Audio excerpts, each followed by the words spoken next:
I have some very sad and tragic news to share from overnight and the devastation that just happened yesterday to the good people living in Middle Tennessee and some surrounding areas. So please leave a quick comment and tell me if you live in Tennessee, or better yet, what states do you live in, so that I can continue to keep an eye out for the latest breaking news and developments that matter to you most. That way I can make videos specifically for you and make sure not to miss anybody, especially if a lot of subscribers to the channel happen to live in states that don't get very much attention from major news stations or are kind of being kept quiet or left in the dark. Thank you all in advance for your help and continued support. So just minutes ago, breaking. Multiple people confirmed dead. State of emergency declared following severe weather in Davidson County, Sumner County, Tennessee. 3 dead, several injured in Clarksville tornado. Curfew implemented. Sad day for our community. At least 6 dead as tornadoes rampage through Middle Tennessee. And I can remember it was not too long ago when we all last talked about the happenings up in Tennessee when Jason Aldean was being raked across the coals by the liberal left and mainstream media for what they described as racist and a modern day lynching as they were trying to tear apart his song, Try That, in a small town that he recorded some parts of the music video for while standing on the Maury County Courthouse steps in Columbia, Tennessee. But now I think that America has either gotten over it or just plain old forgot about it, because I haven't heard a word about it, the song, or Jason Aldean much since. Par for the course. Sadly, though, we must continue to live through real life tragedy, and I regret to report that aviation YouTuber 45 and dad 78 die after their plane crashes in Tennessee. Jenny Blaylock and her father, James Blaylock, have been identified as the victims of Thursday's crash in Giles County, and a Tennessee father and daughter killed in single-engine plane crash will be missed and also remembered by the amazing videos that they recorded and uploaded together on their channel. Currently, the FAA and the National Transportation Safety Board is investigating the crash, and on Thursday, a tragic airplane crash occurred in Tennessee involving a single-engine Beechcraft 35. The crash happened near Pulaski at around 11:15 a.m. local time. Sadly, 2 individuals lost their lives in this accident. The Giles County Office of Emergency Management confirmed the identities of the victims as 78-year-old James Blaylock and his 45-year-old daughter, Jenny Blaylock. They were the sole occupants of the plane. Jenny Blaylock was known for her YouTube channel, Tennessee Fly Girl, or TN Fly Girl, where she shared her experiences as a private pilot, particularly enjoying flights in a Beechcraft Debonair.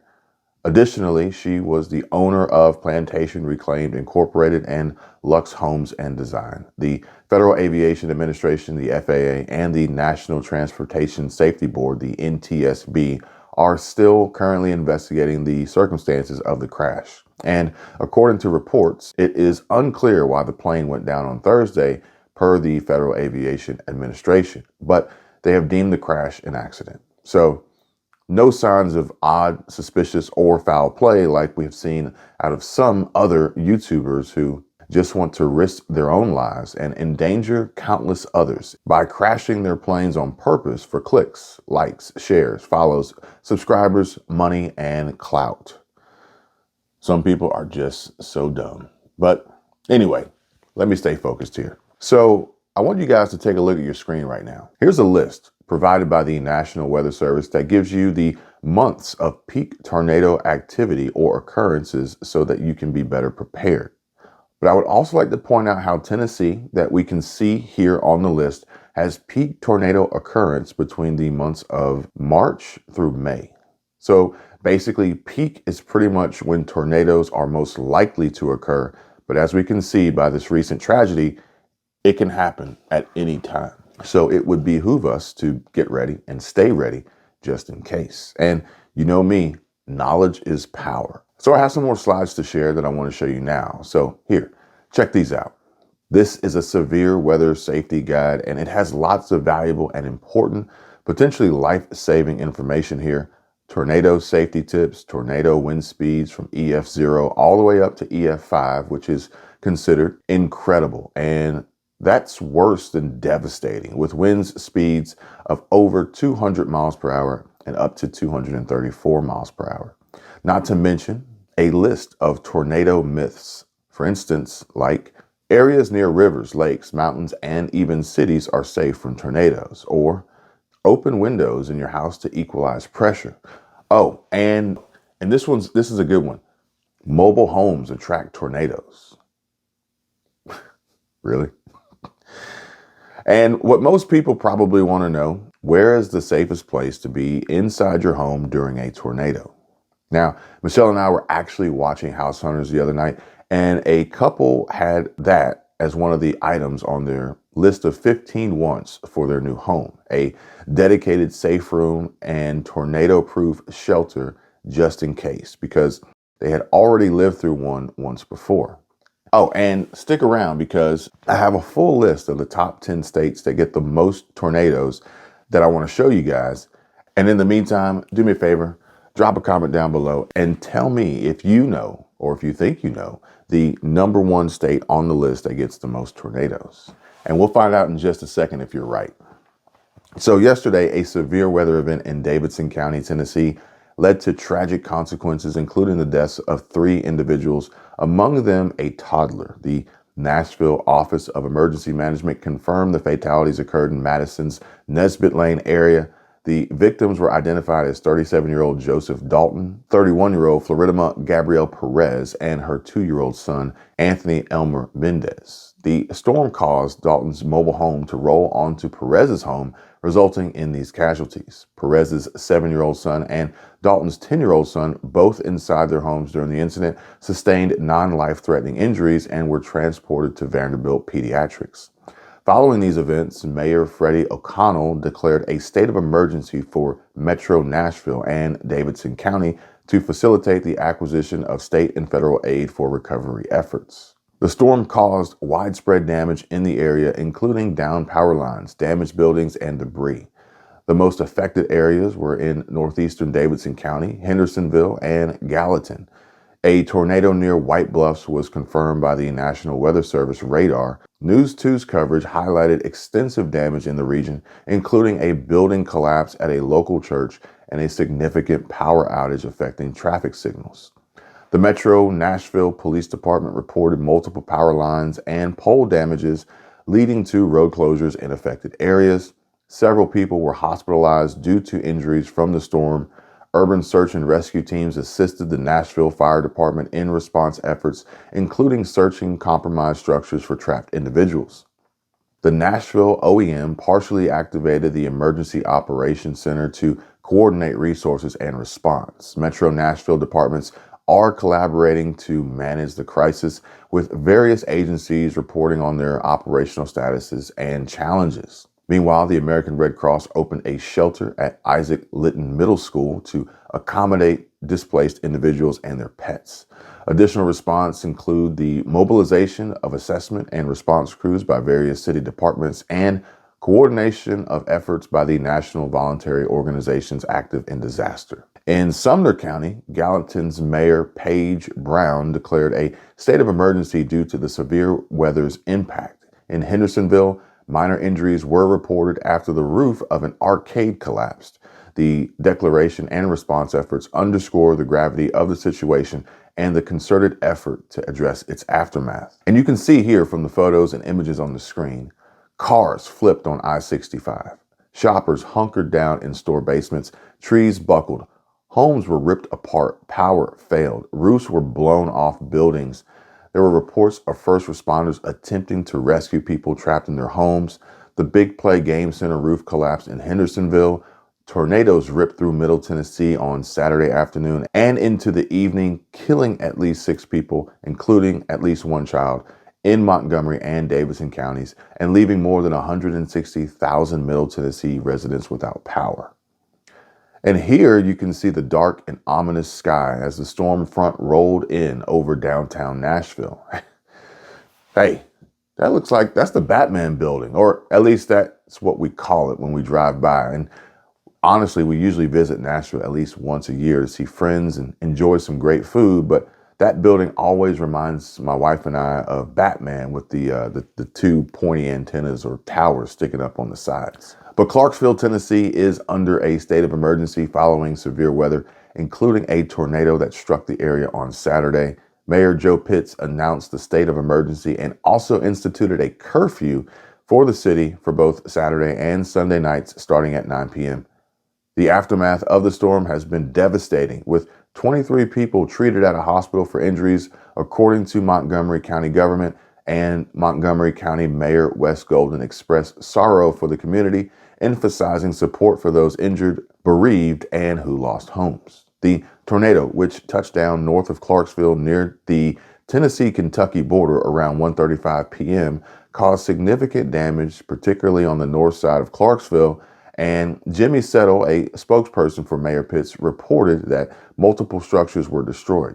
Clarksville Police, Fire Rescue, and Montgomery County EMS are actively responding to the extensive damage in North Clarksville, searching homes for potentially trapped or injured individuals. The Montgomery County Sheriff's Office also confirmed damage to several homes and houses in the area of the Hand Estates near Garrettsburg Road. A shelter has been established at Northeast High School in Clarksville, and Mosaic Church is offering food and shelter. Additionally, in nearby Springfield, one person was hospitalized with unknown severity of injuries after the storm impacted the south part of the town, as reported by the Robertson County Sheriff's Office. The intensity of the storm was described vividly by a resident who likened the sound to a train on tracks and noted the rapid darkening of the sky. The Garrettsburg Estates neighborhood was particularly hit hard, and the residents urged others never to take emergency alerts lightly, highlighting the seriousness of such weather events. And I second that. And so, as promised, here's the list of the top 10 states with the most tornadoes per year, according to 1997 to 2021 averages. Let's see if anyone gets right for the number one state. Here, take a look. Texas, Kansas, Oklahoma, Illinois, Alabama, Mississippi, Iowa, Florida, Nebraska, and Missouri. And interestingly enough, Tennessee isn't even on the list of top 10. So this is even more of a reason to take this seriously and heed the warning signs and stay in the know. For instance, with information like when is tornado season?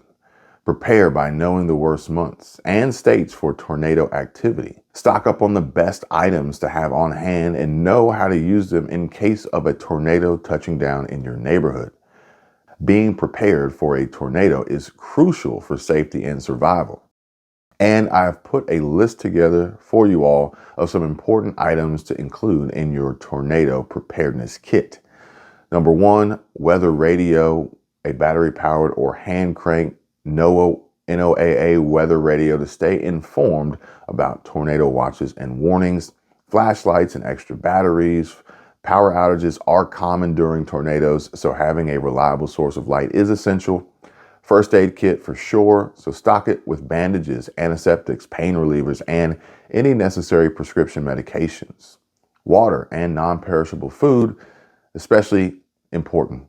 Keep a supply of bottled water, at least 1 gallon per person per day for several days, and non-perishable food items that can last for several days. Clothing and blankets. Store a change of clothes for each family member and blankets or sleeping bags for warmth. An emergency whistle to signal for help if trapped. Cell phone and chargers to ensure you have a way to charge your phone, such as a car charger or a portable battery pack, or maybe even a solar-powered battery pack. Important documents. Keep copies of important documents like insurance policies, identification, and bank account records in a waterproof and portable container. Personal hygiene is important. Such items as toothbrushes, toothpaste, soap, and personal hygiene care products, face masks, and sanitizers, just in case, depending on where you live, to maintain personal hygiene, especially important during the C-19 pandemic, or as we're seeing right now happening in New York City. Cash. Cash is king, and ATMs and credit card machines may not work if the power is out. Tools and supplies, basic tools like a multi-tool, pliers, or a wrench to turn off utilities if necessary, and duct tape and plastic sheeting for quick repairs. Keep a list of contacts, a list of family, friends, and emergency contact information, because if you're like me, you don't remember anybody's phone number, especially now, the numbers. Oh my God, these numbers, the area codes. I remember growing up, we only had to remember 7 digits. I don't even know how many phone numbers there are now. Emergency plan and practice. Include a family emergency plan that covers where to go and what to do during an emergency, especially if an emergency happens and you're not together with your family. Special needs items, if applicable, items for babies like formula, diapers, the elderly, or those with special medical needs. Don't forget the fur babies, pet supplies, and if you have pets, remember food, water, and other supplies for them. And I will include the list and links in the description for you all to get ready and be prepared. And as always, if you feel the need, go ahead and reach out. But remember, the best place to be during a tornado is either in a basement or in an interior room without windows on the lowest floor of a sturdy building. Stay away from windows and protect your head and neck from flying debris. And folks, I don't want to see anything happen to y'all. And I hope that this information was helpful and provided loads of value. If so, and I earned it, please give the video a like. Thank you all for your support, and please stay safe out there. I am working on some new videos to bring to you to keep you informed and in the know. And I hope that you all have a blessed day, and I look forward to seeing you guys again real soon. I can tell you my problems, meditating my silence, but I keep pushing my pen, rotating my stylus. Brokenness feeling like sin, now no breath, low dollar. Used to be left on red, now all the girls go holler. Now all the girls go follow. All the fake friends